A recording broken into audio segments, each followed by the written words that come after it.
The US court has ordered that former Goldman Sachs banker Roger Ng be returned to Malaysia to face charges related to the 1MDB scandal. Ng is facing 10 years in jail after being convicted in New York for his role in the looting of billions of dollars from the Malaysian Sovereign Wealth Fund. Ng will be required to begin his prison term upon returning to the United States. A jury in Brooklyn convicted Ng in April of 2022 of conspiring with his former boss, Tim Leisner, and financier Jolo to embezzle billions from the 1MDB fund. Prosecutors said Ng received millions of dollars in kickbacks. Ng is a Malaysian national and Goldman's former head of investment banking in Malaysia. Afifa Arifin joins us live now. She's in Kuala Lumpur for more on this story. Afifa, what happens to Roger Ng once he's back in Malaysia?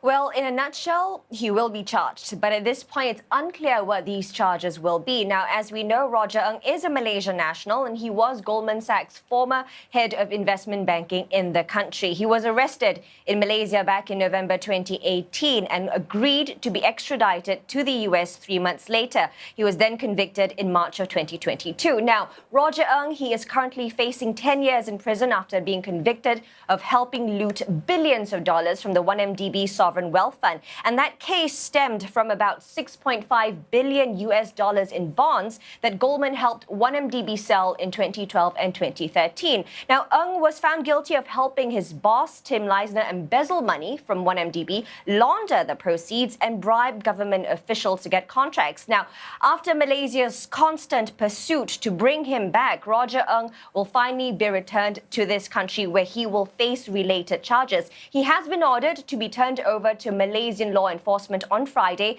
who would then transport him back to this country. Ng's surrender date had been delayed from September 6th after the US prosecutors said they needed more time to communicate with Malaysian authorities about first letting him stand trial over there. Now, in September, ahead of his appearance at the UN General Assembly in New York, Prime Minister Anwar Ibrahim had told CNA that Malaysia was in the process of negotiations with the US Department of Justice, and he was optimistic that they will be able to bring Roger Ng back to Malaysia. He said that Roger Ng, and I quote, he said, knows a lot and was involved in many of the dealings and will be able to help Malaysia in investigations. But so far, there has been no comments yet from the Prime Minister, who is currently on a 2-day visit to the UAE. All right, Afifa, thank you very much for that. Afifa Arifin there in Kuala Lumpur.